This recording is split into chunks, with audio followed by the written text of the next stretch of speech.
Amin. Puji nama Tuhan. Mari kita membaca firman Tuhan yang terdapat dalam Matius pasal yang ke-15 ayat yang ke-21 sampai dengan ayat yang ke-28. Kita akan menghormati firman Tuhan yang akan kita baca. Kita akan bangkit berdiri dan membacanya bersama-sama. Intinya kita bisa baca ya. 1, 2,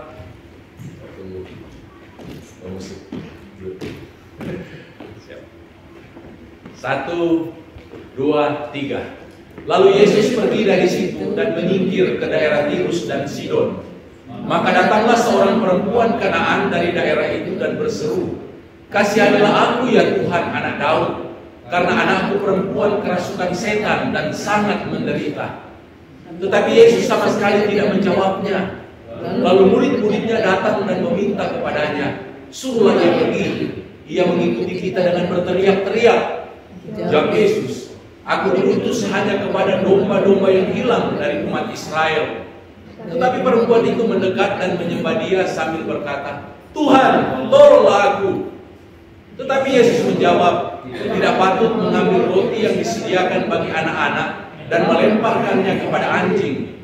Kata perempuan itu, "Benar Tuhan, namun anjing itu makan remah-remah yang jatuh dari meja tuannya." Maka Yesus menjawab dan berkata kepadanya, "Hai ibu, besar imanmu, maka jadilah kepadamu seperti yang kau kehendaki." Dan seketika itu juga anaknya sembuh. Puji Tuhan, silakan duduk. Peristiwa ini adalah peristiwa yang kedua. Bagaimana Tuhan menyembuhkan orang dari jarak yang jauh. Kalau kita masih ingat peristiwa ada seorang yang memiliki jabatan yang tinggi di Kapernaum. Ketika Yesus masuk ke Kapernaum, perwira ini menyampaikan kebutuhannya kepada Yesus bahwa tolonglah hamba yang dia kasihi sedang dalam keadaan sakit. Kemudian Yesus menyetujuinya, "Saya akan pergi ke rumahmu untuk mendoakan dia." Tapi perwira itu katakan, "Jangan Tuhan, jangan pergi ke rumah saya. Karena saya itu seorang perwira, saya punya bawahan. Saya memberi perintah kepada bawahan, lakukan ini, dia pasti lakukan. Cukup katakan sepatah kata saja, maka hambaku itu akan sembuh." Luar biasa, dan akhirnya kita tahu Tuhan memuji imannya, padahal dia bukan orang Israel, dan Tuhan menyampaikan kepada dia bahwa hambamu itu sudah sembuh, atau orang yang dia kasih itu sudah sembuh. Nah, peristiwa ini yang kedua. Bagaimana Tuhan bisa menyembuhkan anak seorang wanita yang dalam keadaan sakit. Anak itu tidak berada bersama-sama dengan mereka. Saya memberi judul kebenaran firman Tuhan ini adalah penyembahan yang menghasilkan mujizat. Wah, keren ya. Penyembahan yang menghasilkan mujizat. Sebelum saya menjelaskan tentang teks firman Tuhan ini, maka kita harus terlebih dahulu memahami tentang apa yang Tuhan ajarkan tentang penyembahan. Yesus mengajarkan bahwa penyembahan itu bukan hanya suatu aktivitas di satu tempat, tetapi dimanapun kita berada, disitulah tempat penyembahan kita kepada Tuhan. Di dalam Yohanes pasal yang keempat ayat yang ke-21, Yesus tidak pernah mengajarkan bahwa penyembahan itu hanya ada di Yerusalem, hanya ada di Gunung Gerizim, hanya ada di Bukit Sion, hanya ada di Bait Allah, hanya ada di gereja kalau mungkin saat ini, atau di tempat-tempat ada KKR.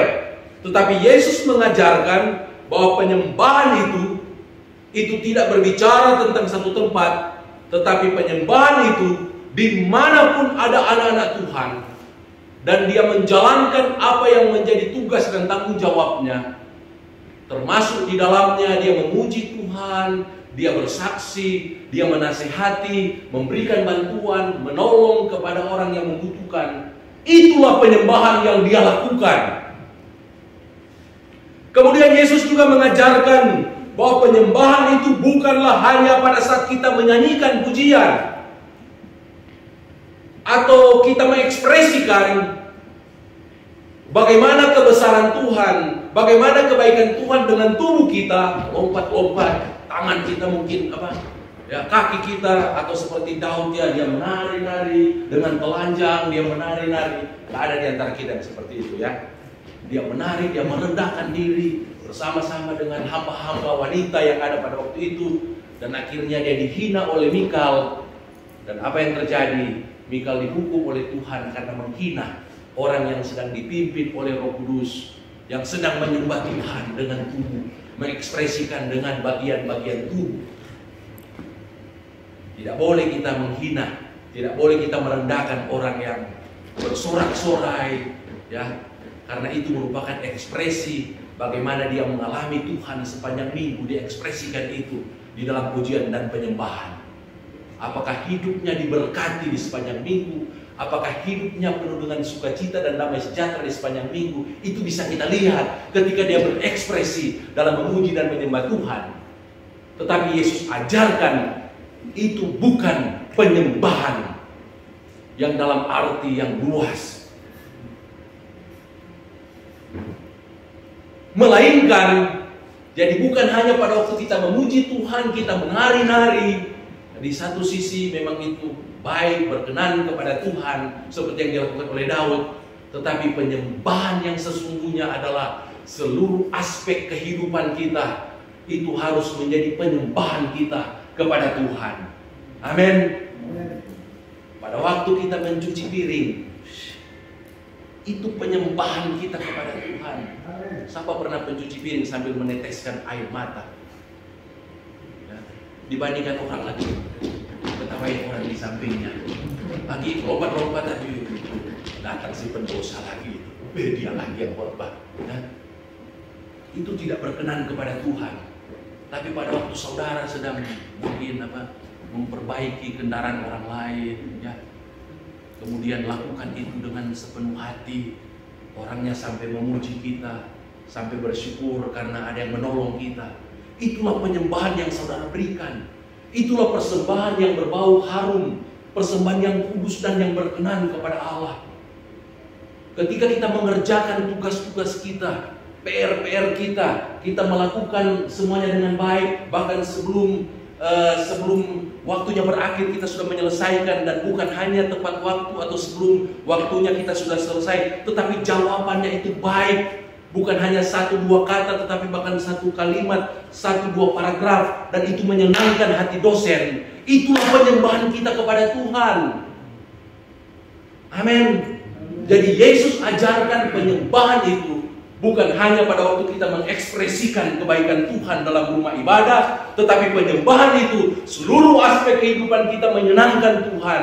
Bagaimana kita menyenangkan hati Tuhan melalui apa yang kita kerjakan dalam kehidupan kita sehari-hari. Itulah penyembahan yang sesungguhnya. Prinsip-prinsip dari penyembahan ini yang dimiliki dan dikembangkan oleh wanita Siro-Fenesia atau wanita Kanaan di dalam Matius pasal yang ke-15 ini. Dia mengembangkan prinsip-prinsip ini. Saya menemukan ada beberapa kebenaran yang dimiliki oleh wanita ini, dan dia telah mengembangkannya dengan penuh kesungguhan hati, sehingga hal ini akhirnya menggerakkan hati Yesus untuk membuat mujizat terjadi atas kehidupannya. Dan saya yakin dan percaya kalau penyembahan yang diajarkan oleh Tuhan Yesus kepada kita bukan hanya sekedar kita tahu, tetapi kita jalani dalam kehidupan ini, maka itu akan menggerakkan surga. Kita sering mendengar bahwa pujian penyembahan sorak-sorai membuat tembok Yeriko runtuh. Bani Amon, Bani Moab saling menghancurkan. Sebelumnya mereka menghancurkan orang-orang di pegunungan Seir karena pujian dan penyembahan. Tetapi pujian dan penyembahan bukan hanya menghancurkan musuh-musuh yang ada di hadapan kita, tetapi pujian dan penyembahan itu bisa menggerakkan Allah untuk membuat mujizat terjadi dalam kehidupan saya dan saudara. Seperti yang dialami oleh wanita ini. Anaknya kita tahu kisahnya tadi, mengalami kesembuhan sekalipun dia bukan orang Israel. Nah, kebenaran pertama yang saya temukan, yang pertama, bahwa dia telah percaya. Oh, di mana pendeta Simpson tahu dia telah percaya? Dia kan orang Kanaan, orang Siro-Fenisia. Dia bukan orang Israel. Tapi kenapa dia sudah percaya? Dia telah percaya dan mengenal Tuhan, sehingga dia menyembah Tuhan berdasarkan kebenaran yang dia tahu dan yang dia yakini. Dari mana buktinya, pendeta Simpson? Dalam ayat yang ke-22, kebenaran yang pertama, slide kebenaran yang pertama. Dalam ayat yang ke-22 dikatakan, maka datanglah seorang perempuan Kanaan dari daerah itu dan berseru, kasihanilah aku ya Tuhan anak Daud, karena anakku perempuan kerasukan setan dan sangat menderita.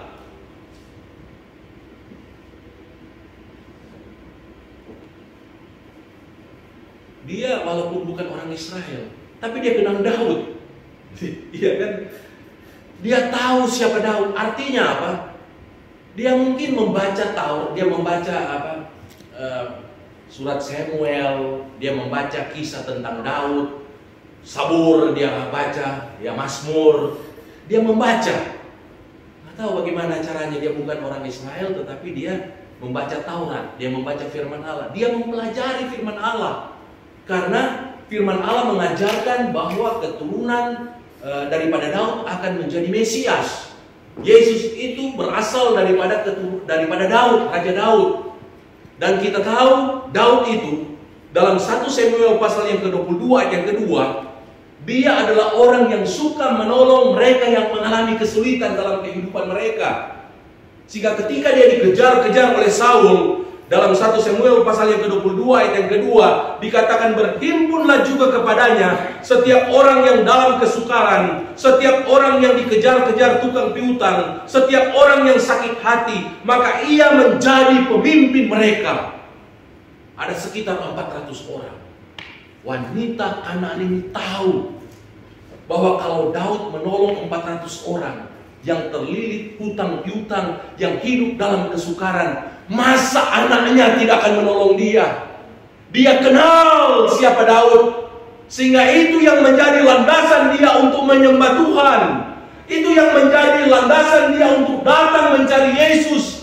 Karena dia tahu, karena Mesias adalah dari keturunan Daud, dan Daud adalah pribadi yang murah hatinya, yang suka menolong, suka mengampuni, maka itu yang menjadi dasar dia untuk menyembah Tuhan.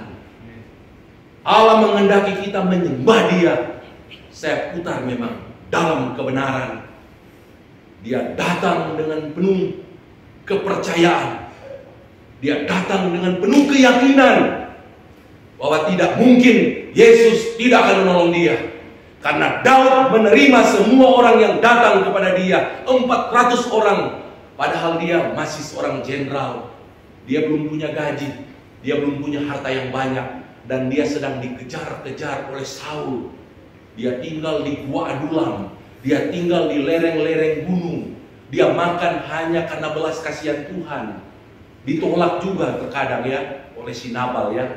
Mereka sudah jaga ternaknya, tapi nggak diberi daging kurban. Akhirnya Daud dan pasukannya sudah mau pergi membunuh dia, tapi Naomi mencegah dia dengan nasihat-nasihat yang bijaksana. Sehingga Daud akhirnya tidak menumpahkan darah daripada Nabal dan laki-laki yang dia rencanakan akan dia binasakan. Kita tidak akan membahas sisi negatif daripada Daud, tapi intinya wanita ini, dia tahu kebenaran bahwa Mesias itu adalah anak Daud, keturunan Daud. Sehingga dia pergi dan dia mencari Yesus. Kebenaran yang selanjutnya yang dimiliki oleh wanita ini, dia memiliki satu kerendahan hati. Coba kalau saudara melihat di dalam pembicaraan tadi, ketika dia meminta tolong kepada Tuhan, Tuhan tolonglah aku. Tetapi Yesus menjawab dalam ayat yang ke-26, tidak patut mengambil roti yang disediakan bagi anak-anak dan melemparkannya kepada anjing. Saya membaca komentar, memang ini kalau orang Israel menganggap orang-orang yang ada di Israel tetapi bukan orang Israel itu mereka seperti anjing. Tapi bukan anjing liar, anjing tidak bertuan. Ada anjing-anjing kecil, kalau orang Israel kan mereka juga ada memelihara juga anjing-anjing yang lucu mungkin ya, yang seperti sekarang kali ya. Jadi orang Israel menganggap orang-orang yang bukan Israel itu seperti ternak mereka. Ya memang cukup menghina juga ya. Iya kan apa? Tapi wanita ini, ya, karena mungkin dia cinta sekali sama anaknya, kan dikatakan di situ dia sangat sayang kepada anak perempuannya. Ya. Saya kalau anak saya, anak perempuan, ya, cucu perempuan juga, kalau dia sudah bikin satu hal yang membuat saya sedih, itu saya dia berbuat salah ke saya nangis gitu ya, saya sedih malah apalagi kalau saya sudah marahin gitu. Aduh, sayangnya gimana kadang saya bilang ke istri, kalau kita mengalami ini ketidakadilan apa ya, kita hadapi, kita jalani ya, hadapi dengan senyum. Bukannya lagu ya, hadapi dengan ya, khotbah tadi pagi, angkatlah kepalamu gitu kan. Karena apa? Karena saya yakin dan percaya Tuhan akan membalasnya dengan bagaimana ketika kita berdoa terhadap pergumulan orang-orang yang kita kasihi, anak-anak kita, cucu-cucu kita, suami istri kita. Mungkin Tuhan akan tergerak untuk menjawab doa-doa kita. Karena kita begitu kasih, begitu tidak membalas kejahatan dengan kejahatan, rendah hati, sekalipun dihina, kita tidak membalas, kita tidak tersinggung. Wanita ini, karena saking cintanya dia kepada anak perempuannya yang kerasukan setan. Saudara tahu orang kalau kerasukan setan ya, kalau ingat cerita tentang seorang bapak yang anaknya laki-laki sakit ayan, itu bisa kerasukan setan juga. Itu kasihan. Kalau ada air, setan itu membawa dia ke air. Ada api, dia tidak bisa melihat ada kobaran api, dia akan terjun ke api. Mungkin dia sudah bopeng ya, mungkin dia sudah dan dikatakan berbusa-busa juga. Bapak ini kasihan sampai dia menunggu Yesus di bawah Gunung Tabor. Sekalipun murid-murid tidak bisa menyembuhkan anaknya, tapi bapak ini menunggu agar supaya Yesus turun dari Gunung Tabor, dan akhirnya kita tahu ceritanya, anak itu disembuhkan. Tapi Yesus pun susah payah menyembuhkan dalam tanda petik ya anak itu ya, iya kan?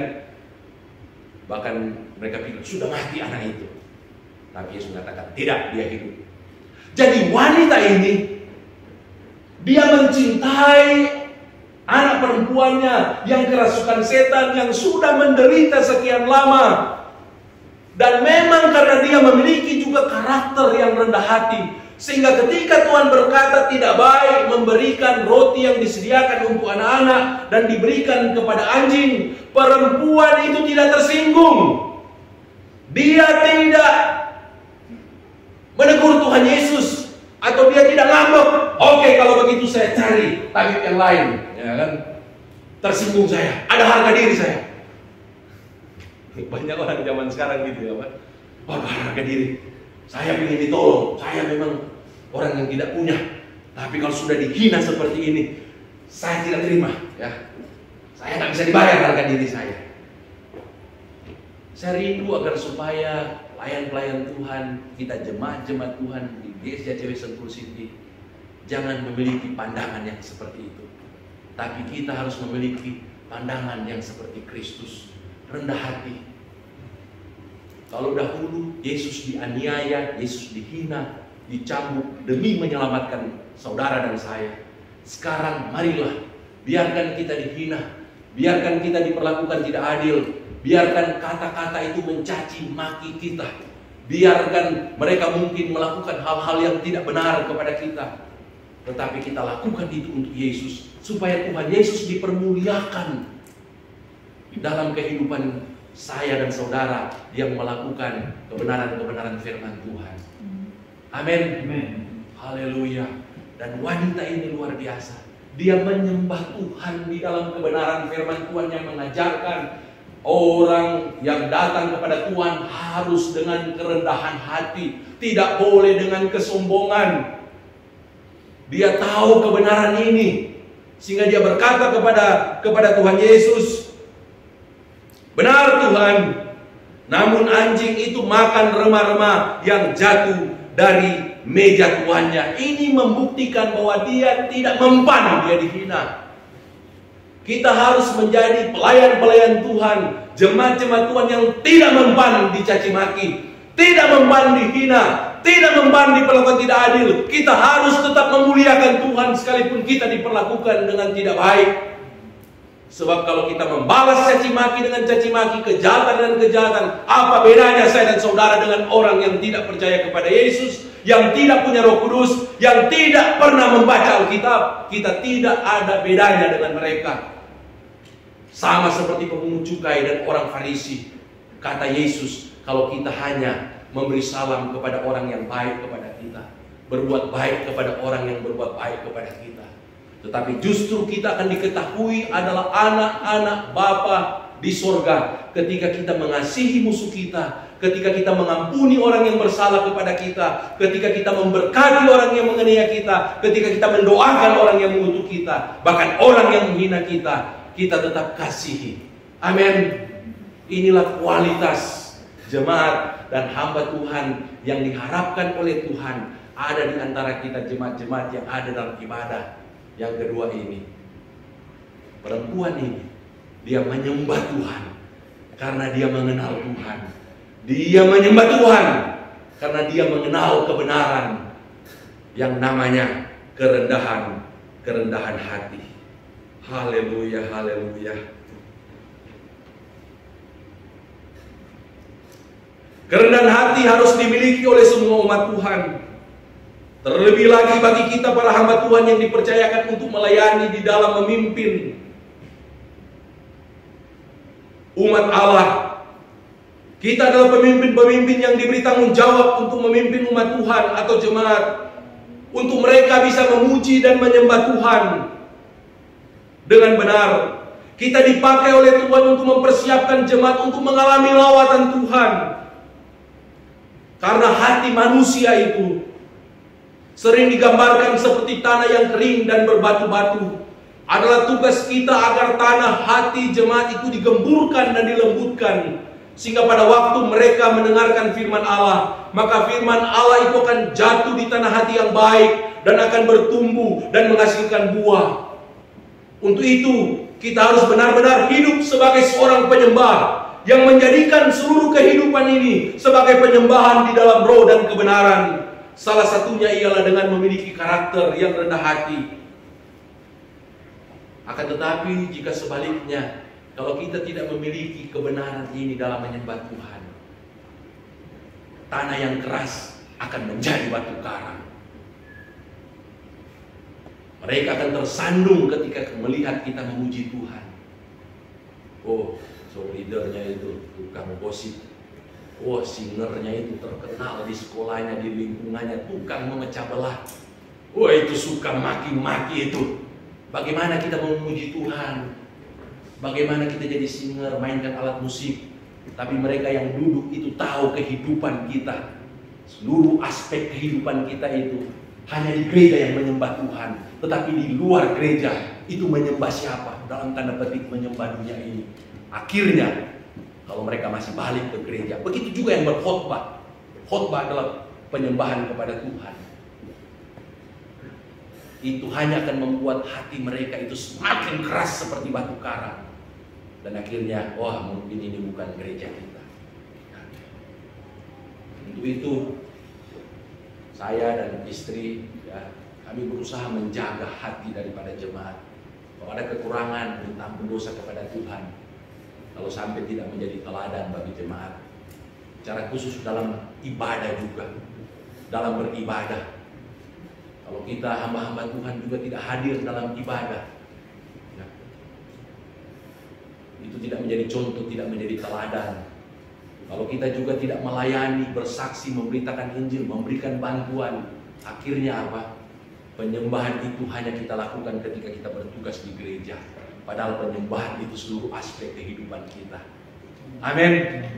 Sehingga ketika kita melayani, memuji menyembah Tuhan, melayani, menyampaikan firman Allah, berdoa, itu penyembahan kita. Maka mereka yang diberkati melalui pelayanan kita atau mereka yang melihat kita menjadi contoh bagi mereka pada waktu mereka ada di gereja, maka hati mereka itu akan digemburkan. Hati mereka itu akan menjadi tanah hati yang subur. Itulah tugas saya dan saudara sebagai pemimpin-pemimpin rohani, hamba-hamba Tuhan. Kita ada di tempat ini supaya kita dipakai oleh Roh Kudus. Kita itu perantara antara Allah yang transcendence dengan jemaat-jemaat yang datang dengan berbagai latar belakang. Pelayan-pelayan Tuhan adalah liturgis. Kita ada di antara mereka. Kita memimpin mereka untuk datang kepada Tuhan. Melalui pelayanan kita mengundang belas kasihan Tuhan untuk memperhatikan orang-orang yang kita layani. Itu pelajaran mata kuliah liturgika. Jadi seorang yang ada di mimbar, yang ada di panggung ini, kita adalah perantara antara Allah yang Maha Kuasa dan dengan jemaat-jemaat yang datang dengan berbagai latar belakang mereka, dengan berbagai tingkatan iman mereka. Kita sebagai pemimpin-pemimpin, kita tidak bisa memimpin semau kita sendiri, tapi bagaimana kita memimpin mereka untuk membawa mereka bertemu dengan Allah yang Maha Kuasa. Ya. Kalau kami menyampaikan firman Tuhan, mengajarkan firman Tuhan, dan mengajak kita untuk bertemu dengan Tuhan, ketika kita meresponi firman Tuhan, berarti itu tugas kami dijalankan. Saudara diberkati melalui firman Tuhan, berarti saudara bertemu dengan Tuhan. Ketika saudara yang memainkan alat musik, memimpin puji-pujian, menaikkan puji-pujian, dan ketika saudara menaikkan pujian dan penyembahan itu di dalam roh dan kebenaran, dan jemaat-jemaat meneteskan air mata, ada yang hatinya hancur, kemudian hatinya terbuka, berarti tugas saudara tercapai. Membawa umat Allah bertemu dengan Allah yang Maha Kuasa. Dan bagaimanakah mungkin kalau perantara itu mulutnya itu masih mulut rica-rica, kehidupannya itu masih kehidupan duniawi. Tidak ada di antara saudara yang akan membiarkan ember tempat wadah menampung air untuk air minum itu tetap hitam dari dulu sampai selama-lamanya. Ya. Ya kan? Selalu harus dibersihkan ya. Jangankan untuk minum, untuk dipakai di kamar belakang juga kita harus bersihkan gitu. Baknya harus dibersihkan. Kita itu diibaratkan seperti wadah itu. Ya. Tempat kita menampung dan itu akan disalurkan. Kalau wadah itu kotor, hitam, orang yang akan memakai pun tidak mau. Saudara pun mau memakai itu, apalagi ada cacing-cacingnya gitu ya, ada hitam-hitamnya. Ya, untuk itu kita harus jaga diri kita. Kita harus memelihara hati kita agar supaya disucikan, dikuduskan. Firman Allah yang kita baca, yang kita renungkan, saat-saat kita berdoa, bersaat teduh, saat-saat kita menaikkan doa-doa kita kepada Tuhan, itu adalah saat-saat di mana kita sebagai anak-anak Tuhan, sebagai hamba-hamba Tuhan, kita dibersihkan, kita disucikan oleh Tuhan. Wanita ini dia menyembah Tuhan di dalam dan didasarkan akan kebenaran firman Tuhan.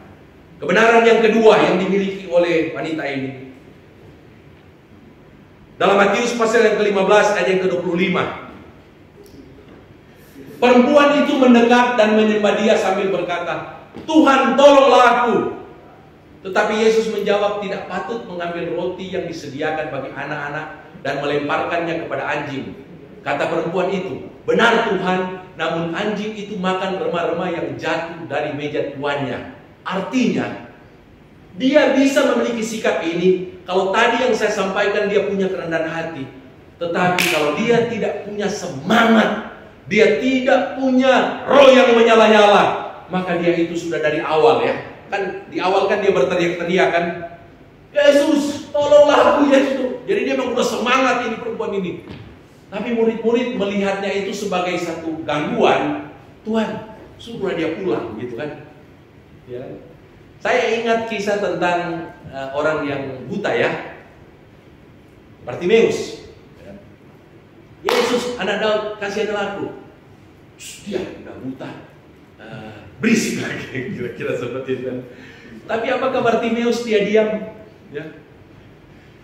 Firman Allah katakan lebih keras lagi dia bersorak, Yesus, anak Daud, kasihanilah aku. Artinya apa? Kalau kita menyembah Tuhan dengan roh yang menyala-nyala, dengan penuh semangat, maka akhirnya Tuhan menghentikan langkahnya. Dan dia melihat apa yang kau kehendaki aku perbuat. Supaya aku bisa melihat, ya kan bisa Bartimeus kan. Tapi wanita ini kita melihat karena semangatnya, karena rohnya yang menyala-nyala, dia mengikuti Yesus, dia berteriak-teriak, sehingga walaupun murid-murid tidak memperdulikan dia, bahkan dia mendengar murid-muridnya itu untuk menyuruh dia pulang, dia tetap datang kepada Yesus. Dia dengan semangat dia datang kepada Yesus. Dan pada waktu Yesus berkata kepada dia, tidak baik ambil roti yang disediakan untuk anak-anaknya diberikan kepada anjing. Dia dengan penuh semangat, Tuhan, anjing itu juga menerima remah-remah yang jatuh di meja tuannya. Haleluya. Hanya orang yang bersemangat yang dapat menanggung penderitaan. Untuk itu, biarlah melalui kebenaran firman Tuhan ini, mari kita di dalam kehidupan ini, kita mencontoh kepada perempuan ini. Dia datang kepada Tuhan. Dia menyembah Tuhan di dalam roh dan di dalam kebenaran. Sehingga firman Allah berkata, mujizat terjadi di dalam kehidupan anaknya. Dalam ayat yang ke-28, maka Yesus menjawab dan berkata kepadanya, hai ibu, besar imanmu, maka jadilah kepadamu seperti yang kau kehendaki. Dan seketika itu juga anaknya sembuh. Amin. Penyembahan yang dilakukan oleh wanita ini akhirnya menghasilkan mujizat di dalam kehidupannya. Dan saya yakin dan percaya ini juga yang akan kita alami di dalam kehidupan kita dalam mengiring Tuhan. Kalau kita menjadikan seluruh aspek kehidupan kita itu sebagai penyembahan kepada Tuhan, dimanapun kita berada, apapun keadaan yang terjadi, kita jadikan itu sebagai penyembahan kita kepada Tuhan. Dimanapun kita berada, kita selalu menyenangkan hati Tuhan. Dan pada waktu kita juga datang kepada Tuhan, karena kita mengenal Tuhan, mari bawa apa yang menjadi pergumulan-pergumulan kita. Bawa apa yang menjadi kebutuhan-kebutuhan saudara. Datang kepada Tuhan. Karena Tuhan itu setia, Tuhan itu baik. Amin. Dia menolong wanita Sirofenesia, perempuan Kanan ini. Karena perempuan ini mengenal dia, percaya kepada dia, dan dia menyembah Tuhan Yesus di dalam roh dan di dalam kebenaran. Saya yakin dan percaya kita yang telah setia melayani selama ini, dalam pujian dan penyembahan yang memegang juga alat-alat di atas, jemaat-jemaat yang hadir juga pada sore hari ini, saya yakin dan percaya kita telah menyembah Tuhan di dalam roh dan kebenaran. Karena seluruh aspek kehidupan kita persembahkan kepada Tuhan, bukan hanya di gereja, tetapi dimanapun kita berada. Sehingga ketika kita berdoa, Tuhan pasti akan dengarkan doa kita. Amin. Tuhan itu hanya sejauh doa. Berdoalah kepada Tuhan. Dan pada waktu saudara berdoa, ingatlah wanita ini. Dia berdoa dengan penuh semangat. Berdoalah sampai saudara diyakinkan oleh Roh Kudus, oleh Tuhan, bahwa dia sudah mendengarkan doa saudara. Saya kalau punya pergumulan dalam hidup, kadang keluarga tidak tahu, malam-malam itu, malam saya bangun, saya berdoa. Saya berbahasa roh, istri saya juga berdoa. Saya berdoa. Kalau saya punya kebutuhan, saya berdoa sampai saya yakin ada konfirmasi bahwa Tuhan akan mendengarkan doa-doaku. Baru saya tidur dengan tenang. Kalau itu belum terjadi, berdoa. Jangan pernah berhenti berdoa. Amin. Apapun pergumulan saudara, apapun kebutuhan saudara, terus berdoa. Karena Tuhan kita itu adalah Tuhan yang mendengarkan seruan anak-anaknya. Dia Tuhan yang baik. Ingat wanita ini, dia tahu Daud itu seorang yang baik, semua orang yang datang kepada Daud ditolong oleh Daud, sehingga dia yakin dan percaya anak Daud ini juga sama seperti Daud, bahkan lebih lagi. Karena kalau Daud pernah jatuh dalam dosa, Tuhan Yesus adalah Tuhan yang setia. Bahkan sebelum saudara berdoa, Dia sudah tahu saudara membutuhkan. Sebelum saudara mengalami pergumulan, sebelum saudara mengalami pencobaan, Dia sudah tahu saudara telah akan mengalaminya. Dan Dia tahu dan Dia sanggup dan berkuasa untuk menjawab setiap kebutuhan-kebutuhan saudara. Amin. Karena Yesus kita adalah Tuhan yang penuh dengan kasih, penuh dengan kemurahan. Haleluya. Mari